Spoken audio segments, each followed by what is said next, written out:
حضرت جابر رضی اللہ تعالیٰ عنہ فرماتے ہیں کہ رسول کریم صلی اللہ علیہ وآلہ وسلم نے ارشاد فرمایا، اللہ اکبر، دیکھیے کہیں کہا گیا کالا کالا نبی صلی اللہ علیہ وسلم، کہا گیا کالا کالا رسول اللہ صلی اللہ علیہ وسلم، کہیں کہا گیا کالا کالا ابو القاسم صلی اللہ علیہ وسلم۔ کیسے رنگ ہے؟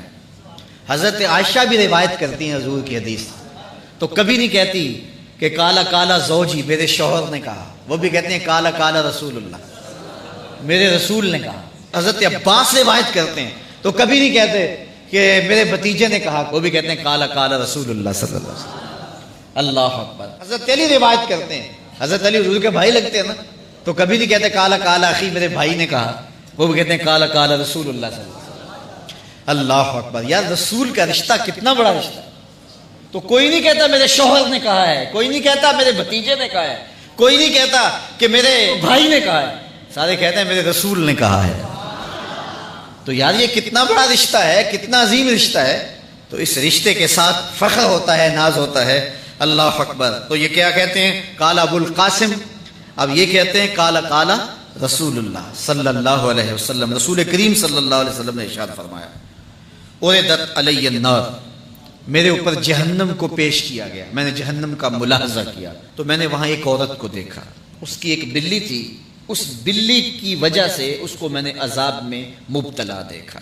کیسے بلی کی وجہ سے اس کو عذاب دیا جا رہا تھا؟ اس نے بلی کو باندھا ہوا تھا، قید کیا ہوا تھا، نہ تو اس کو وہ کوئی دودھ دیتی تھی، کوئی اس کو کھانے کے لیے چیز دیتی تھی، اور نہ ہی اس کو چھوڑتی تھی کہ وہ زمین کے کیڑے مکوڑے کھا کے اپنے پیٹ کی آگ بجھا سکے، یہاں تک کہ وہ بلی بھوک کی وجہ سے مر گئی۔ رسول اللہ فرماتے ہیں بلی کی اس مالکہ کو میں نے جہنم کی آگ میں جلستے ہوئے دیکھا۔ اور عمر بن عامر الخزائی، بنو خزاعہ کا شخص عمر، اس کو میں نے دیکھا اپنی انتڑیوں کو جہنم کی آگ میں دھکیل رہا ہے، اس کی انتڑیاں نکلی ہوئی ہیں اور جہنم کی آگ میں گھسیٹتی ہوئی اس کی انتڑیاں جا رہی ہیں۔ یہ پہلا شخص تھا جس نے سائبہ بنائے تھے، جانوروں کے کان چیر دیے اور بتوں کے نام پہ چھوڑ دیا، یعنی سب سے پہلے بت پرستی کا آغاز عرب میں کرنے والا بنو خزاعہ کا عمر بن عامر یہ تھا۔ تو اس کو میں نے حضور نے فرمایا دیکھا کہ یہ جہنم کی آگ میں جلس رہا ہے، کیونکہ اب جتنے بھی لوگ بت پرستی کریں گے ان سب کا گناہ عمر بن عامر کے نامہ اعمال میں درج ہوگا، ان کو بھی گناہ ملے گا جو بت پرستی کرتے ہیں۔ اور چونکہ ایجاد اس نے کیے تھے، بت اس نے بنائے تھے، تراشے اس نے تھے، پھر اس کے بعد اس نے جانور بتوں کے نام پہ چھوڑے تھے، چڑھاوے چڑھانے کا انداز اختیار کیا تھا، لہٰذا اس کو جو ہے وہ گناہ پہنچتا رہے گا۔ تو کہا میں نے اس کو عذاب میں مبتلا دیکھا۔ تو اگر خیر کی بنیاد رکھو گے نیکیاں ملتی رہیں گی، کھاتے کبھی بھی کلوز نہیں ہوں گے، اور اگر برائی کی بنیاد رکھو گے قیامت تک اس برائی پر جو عمل کرتے رہیں گے اس کا گناہ بھی کھاتے میں پڑتا رہے گا۔ اللہ اکبر۔ تو ہمیں اچھائی کی طرح ڈالنی چاہیے، نیکی کی طرح ڈالنی چاہیے۔ آقا کریم علیہ السلام نے ایک موقع پر فنڈ مانگا تو ایک شخص نے اٹھ کر کے پیش کیا، تو جب اس نے پیش کیا تو اس کے دیکھا دیکھی دوسرے بھی کھڑے ہو گئے، دوسرے بھی پیش کرنے لگے۔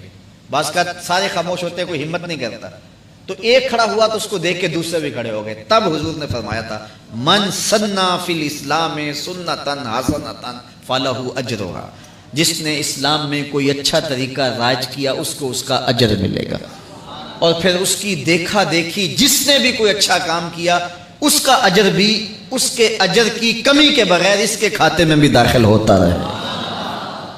اس لیے نیک، اور میں کئی لوگوں کو جانتا ہوں کہ جو جمعۃ المبارک کے اجتماع میں، پیر کے اجتماع میں لوگوں کو لے کے آتے رہے، کسی وجہ سے وہ خود نہیں آتے لیکن جن کو لے کے آتے رہے وہ اب بھی آ رہے ہیں، تو وہ اگرچہ نہیں آ رہے اور کچھ فوت بھی ہو گئے ہیں، تو جو جن کو لے کر آئے ان کے کھاتے کا ثواب ان کے نامہ اعمال کے کھاتے میں بھی درج ہوتا رہے گا۔ تو اس لیے اچھائی کی طرح ڈالو، نیکی کی طرح ڈالو، اچھائی کی طرف جاؤ۔